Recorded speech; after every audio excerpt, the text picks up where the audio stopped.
네, 평화공감 화요일의 고정 코너입니다. 오늘은 NK투자개발 강미진 대표 모셨습니다. 어서 오십시오. 네, 안녕하세요. 네.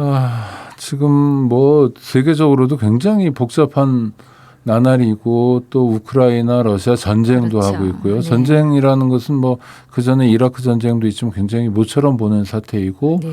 이게 또 한반도에 영향도 미치고 있는데요. 일단 가장 궁금한 건 북한이 앞으로 어떻게 움직일까인데 어떻습니까? 북한에 대한 사실 관심은 뭐 지금에 와서는 핵실험을 언제 하냐 뭐 이런 데 온통 모여 있는 것 같기도 하고요. 그러니까 최근에 이제 뉴스들을 보게 되면 일단 뭐 풍계리 쪽에서 어떤 움직임이 있었다. 네.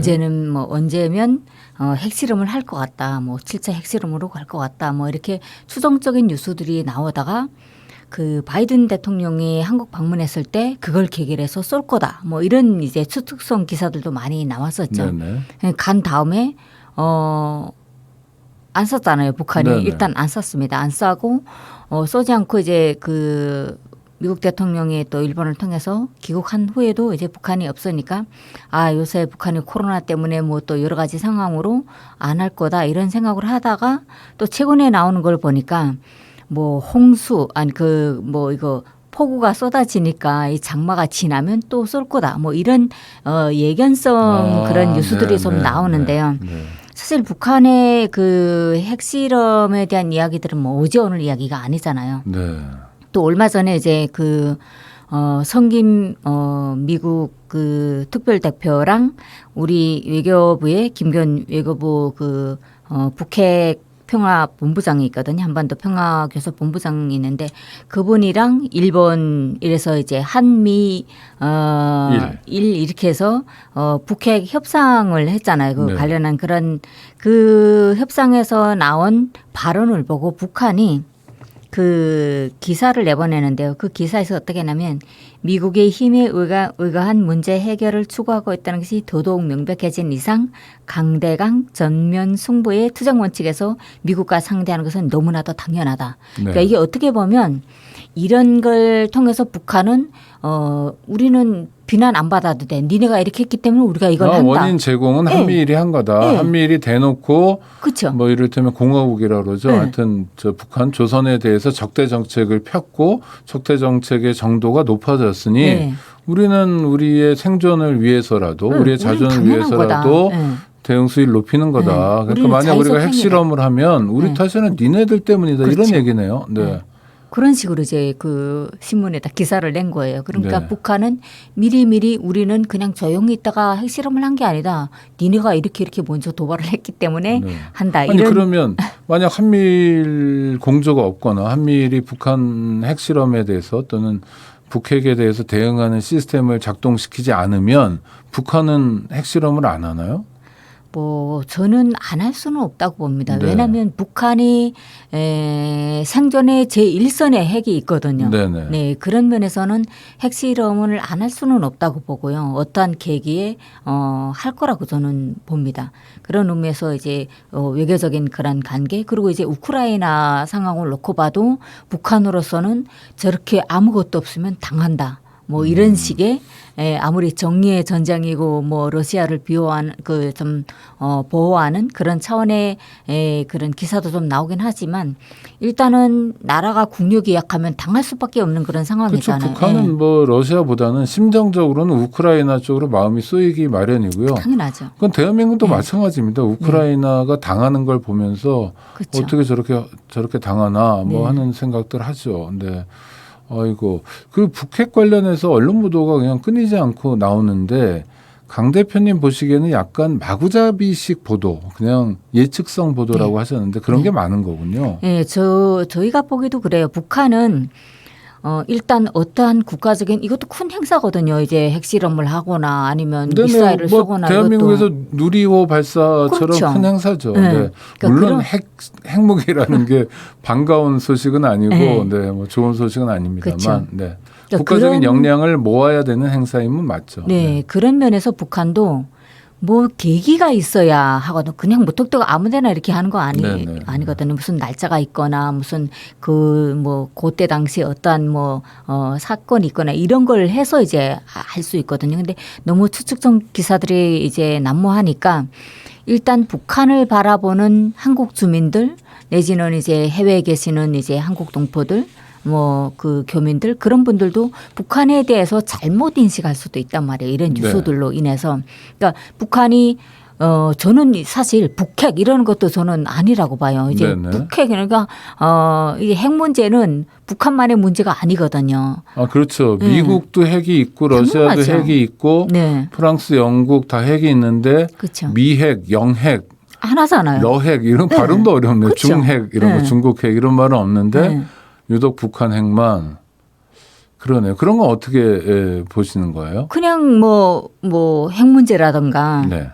그렇게 얘기를 하든지 딱 북한만 북핵이라고 이제 딱 붙이니까 그게 더 이제 오감으로 봤을 때 더 강력하게 다가오고 이러는 거잖아요. 네네. 북한만 핵을 하는 것도 아니고 그리고 북한이 핵을 가지는 거는 절대적으로 저는 나쁜 거라고 봅니다. 왜냐하면 이제 민생을 좀 위협에 이제 처하게 할 수 있는 그런 요소를 잠재적으로 가지고 있는 거잖아요. 네. 그러나 북한으로서는 어쩔 수 없이 생명을 위해서 다른 나라들에서 이제 위협할 때 뭐 대화 협상 카드 뭐 이런 걸로도 어쨌든 가지고 있어야 되고 국민들을 불안에서부터 안정시키기 위해서라도 핵을 필수고 가지고 있어야 되는 게 뭐 북한 입장이죠. 딜레마긴 할 텐데 그런데 그게 이 북한은 일체화돼 있잖아요. 무슨 네네. 얘기냐면 체제가 네. 뭐 절대주의 체제이고 그래서 그게 정말 북한이랑 국가냐 북한 주민들 인민들이냐 아니면 그냥 북한의 지도부 특히 백두혈통 그 김씨 몇 분들의 안전이냐는 또 물어야 되는 거 아닌가 싶기도 한데요. 저는 사실 그 뭐 핵이 북한을 안정하게 지켜주는 어떠한 그 요소의 하나라고 본다면 네네. 뭐 객관적으로는 그렇다고 네. 봅니다. 네. 그거라고 본다면 그게 김정은 일가나 뭐 핵심 계층의 뭐 이런 지도층을 위한 거 아니라고 봅니다. 그렇습니까? 그거는 북한 전체에 대한 그걸로 보고요. 네. 일단 북한이라는 그 시스템 자체가 어떠한 그 뭐 사변이 일어난다게 되면 모든 주민들이 동시에 대피할 수 있는 그런 것도 다 동일하게 갖추고 있기 때문에 뭐 지도부만 어디에 숨어 들어가고 뭐 고위층만 숨어 들어가 일반 주민들은 숨을 데가 없어 이거 아니거든요. 뭐 그렇겠죠 네. 당연히. 뭐 그런 면에서는 방공호는 다 네. 있고 그렇겠죠. 네. 그래서 뭐 핵 자체가 뭐 북한이 가지고 있는 그런 그 무기 자체가 어느 특권 계층 뭐 김정은 일가 뭐 이게 아니라 전체 북한이라는 그 전체를 보호하기 위한 근데 그런 그러니까 거라고 생존을 위해서 또 한국 전쟁을 경험했기 때문에 그런 것에 대한 안보 위협을 일상적으로 느끼고 있는 건 알겠는데 북한의 국가 역량이 있잖아요. 총량에 비해서 북한이 안보에 너무 많이 쓰는 건 아닌가. 돈이나 역량을 또는 핵 개발에 너무 많은 노력을 기울이는 건 아닌가. 이런 의문도 갖게 되는데요. 그렇죠. 이제 저희가 북한에서 살 때 흔히 했던 얘기가 뭐냐면 네. 국방에 쓰는 10개 중에서 하나만 민생에다 쓰면 우리는 잘 살 거다. 이런 얘기를 흔히 그냥 인민들 사이에서 했던 얘기가요. 네. 그냥 흔히 이제 시장에서 돌아가는 이야기, 주민들 속에서 이런 얘기를 했었거든요. 그런데 2000년대나 1900 뭐 그 전 연대에 비해서 2010년대는 북한이 민생에 상당히 많은 부분을 투자하고 있어요. 특히 경공업 부분을 많이 살리고 있기 때문에 네. 제가 이제 그 북한 주민들로부터 설명을 듣고 엊그제도 이제 그 설명을 들으면서 느꼈던 게 민생을 이제 2010년대랑 2020년대 들어오면서 조금 어렵긴 하지만 2000년대하고는 완전히 차원이 좀 다르구나. 그거는 김정은 집권 시기의 북한이 김정일 집권 시기의 북한과 좀 달라졌다라는 다르죠. 건데 그럼 구체적으로 어떤 민생을 챙긴다면 어떻게 달라지고 있습니까? 일단 주민들이 생필품을 사용할 수 있는 모든 경공업 공장을 부활했어요. 네. 김정은 시대에 들어와서. 그러니까 뭐 의류부터 신발, 생필품을 가정에서 흔히 쓸 수 있는 것들 그런 경공업 공장들을 모두 일단 살렸고 그리고 북한이 잠정적으로 가지고 온 게 그 식량난이었었거든요. 그러니까 그 식량난을 해결하기 위해서 모든 그 뭐 농장 부분, 협동농장, 뭐 국영농장 이거 포함해서 농장들에서 생산 성과를 올릴 수 있는 그런 쪽으로 기술 개발을 많이 합니다. 그 지금 북한은 식량 문제는 없습니까? 저는 문제가 좀 있다면 네. 북한이 공동체를 많이 활용을 하고 있잖아요. 네. 뭐 애육원이라든가 고아원 그리고 뭐 부모가 조금 뭐 공을 세우면 그 자녀들까지 다 키워준단 말이에요. 국가가. 그러니까 그런 면에서 그런 공동체들이 좀 자력으로 살아갈 수 있는 힘이 좀 약하다고 보거든요. 네. 그 외에 일반적으로 사회생활을 하는 일반 주민들은요. 그냥 자체로 살아갑니다. 그러니까 북한에 더 이상 식량 문제는 없다 이렇게 봐도 되나요? 더는 없다가 아니라 좀 어렵기는 하겠지. 어려운 네. 부분들이 분명히 있습니다. 네, 어떤 네. 부분들이냐면 뭐 자체로 농사를 지을 수 없는 고아들이라거나 네. 어린 애들 있잖아요. 아니 그러니까 그런 사람들에게 고아들에게 식량이 제대로 공급돼야 네. 그게 국가잖아요. 그렇죠. 그러니까 그런 게 잘 돌아가고 있느냐 뭐 이런 걸. 그런 부분은 좀 미약하죠. 네. 코로나 이후에 공급이 많이 중단된 네. 걸로 알고 있습니다. 그러나 고난의 시기와 같은 식량난은 전혀 다르다. 네, 그런 거는 이제는 북한 주민들한테 고난의 행군 시기에 그거는 이젠 다시는 돌아오지 않을 것 같습니다. 네, 완전히 달라진 네. 거다. 아, 그렇군요. 아이고, 근데 그거는 뭐 굉장히 다행이긴 한데 또 북한이 언제까지 지금 이런 행보를 계속 갈 건지 이것도 고민입니다. 물론 뭐 북한만 노력한다고 되는 것도 아니고 손바닥이 마주쳐야 그렇죠. 뭐 박수도 치고 그럴 텐데 지금 남북 관계도 좀 꼬여 있는 것 같고요. 그렇죠? 그 다음에 네. 뭐 북미 정상회담도 하고 그랬던 데 비하면 완전히 뭐 관계는 파탄 난 것 네. 같고 이런데. 그러니까 지금 내부 정보들을 이제 수집해 보게 되면 북한이 최근에도 이제 그 반미 성토대를 네. 부활시켰거든요. 네. 그러니까 저도 이제 국내에서 반미 성토대 부활이라면 얼마 동안 안 했던 겁니까? 2018년 7월 27일부터 안 했거든요. 네, 네. 한 5년, 4년 네. 정도. 네. 그러니까 5년 만에 부활을 했습니다. 네, 네. 그러니까 이 성토대를 안 한다는 것도 제가 이제 첫 번째로 이제 뉴스를 취재해서 내보냈었는데 그때는 이제 뭐 남북 정상회담이 있었고 북미 회담이 있었고 조금 북한도 뭔가 기대가 있었잖아요. 네. 그런데 하노이 회담이 결렬이 되고 그 이후에 이제 또 여차여차해서 또 남북 관계도 이제 삐거덕거리고 지금은 또 이제 윤석열 정부가 들어서면서 어마어마하게 북한이 비난하고 있는 그런 상황이고 그런데다가 또 북핵 문제 가지고 이제 한미일이 이제 합쳐서 이렇게 하고 이러니까 북한으로서는 이제 그동안 숨어져 있던 그런 마음들이 좀 올라오고 있는 상황인데 특히나 2020년 코로나 발생을 했잖아요. 초기에. 그러니까 그때 또 계기를 해서 20년, 21년 코로나 때문에 대규모의 그런 일반 주민들이 모이는 건 커다란 이런 중앙 행사 말고 일반 주민들은 모이기 못했었거든요. 네, 네. 그런 행사를 안 하고 있다가 지금 코로나 발생을 했음에도 불구하고 북한은 되게 안정적이거든요. 그거는 코로나 상황이 좀 진정되거나 네. 뭐 대중 집회를 할 만큼의 상황이 되니까겠죠. 네. 네.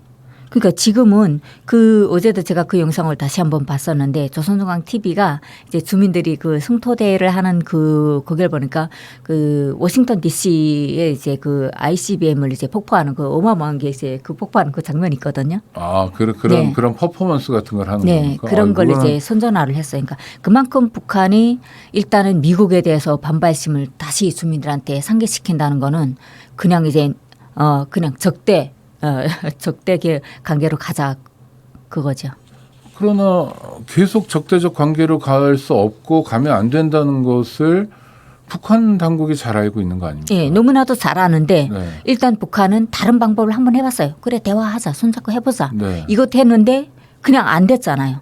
그러니까 이제는 우리식의 방식으로 그냥 나가는 게 좋겠다 이런 거죠. 북한도. 그러니까 어떤 면에서 이제 북한이 어떤 걸 제시를 하게 되면 뭐 미국이라든가 뭐 내지는 한국도 될 수 있겠죠. 네. 그런 면에서 어떻게 대응을 하냐는 북한이 이미 다 해볼 건 해봤는데 안 됐다라는 걸 본인들이 안다는 거죠. 북한 네. 정부가. 그러니까 지금까지 고수했던 걸 그대로 하면서 냈다는 거예요. 그래서 그 중에 어떻게 화해 모드가 들어오면 한다든지 협상이 들어오면 뭐 북한도 어떻게 방법을 취했지만 지금 상황으로서는 비난할 수 있는 그런 요소들이 많이 있었잖아요. 한미훈련도 있었고. 네, 그런 거를 흔히 이남 언론은 벼랑 끝 전술이다 전술. 이런 표현을 하는데요. 그러니까 너무 위험한 도박 아니냐 이런 지적에 대해서는 어떻게?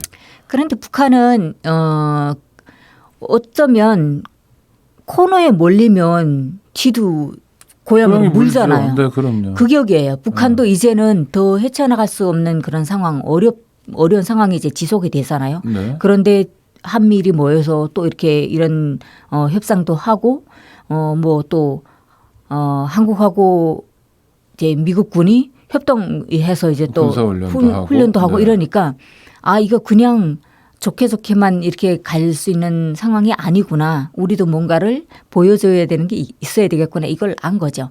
그렇지만 북한도 이게 나쁘다는 거는 저는 알 거라고 봅니다. 또 하나는 미국과의 관계가 아예 없어진 거고 또 미국과 관계를 정상화할 가능성이 떨어지면 중국이나 러시아와 훨씬 더 긴밀한 관계가 되는 그렇죠. 거죠. 당연히. 네. 지금도 뭐 북한은 이렇게 수입이 딱 끊긴 상태에서 중국하고 러시아하고 지금 뭔가 하고 있는 게 뭐 확실한 증거는 없지만 내부 시장에 돌아가는 걸 보면 그런 게 요소 보이거든요. 그러니까 실제 러시아도 북한하고는 오랫동안 그런 혈맹 관계에 있었던 거고 중국은 또 말할 여지가 없는 그런 관계잖아요. 그런 면에서는 중국 측도 그렇고 북한 쪽도 그렇고 나쁘게 흘러가려는 그런 행위는 안 할 것 같아요. 나쁘게 흘러가는 행위를 안 한다는 건 무슨 얘기입니까? 어떤 거냐면 예를 들어서 뭐 갑자기 중국하고 아예 단절해서 니네하고 뭐 안 하겠다 이게 아니라 뭐 중국이 한때 뭐 대북 제재 동참해서 북한을 막 이렇게 했었잖아요. 그러는 속에서도 물밑 작업들은 수도 없이 있어 왔기 때문에 그리고 뭐 그런 국경을 관계죠. 맞대고 있으니까요. 네. 근데 그 저간의 속사정이요. 우리가 어떻게 알겠습니까? 그런데 하여튼 한반도가 긴장을 완화했으면 좋겠는데 우리의 바람과는 달리 가고 있어서 아쉽고 답답한데요. 오늘 강미진 대표님 고생하셨습니다. 감사합니다. 감사합니다.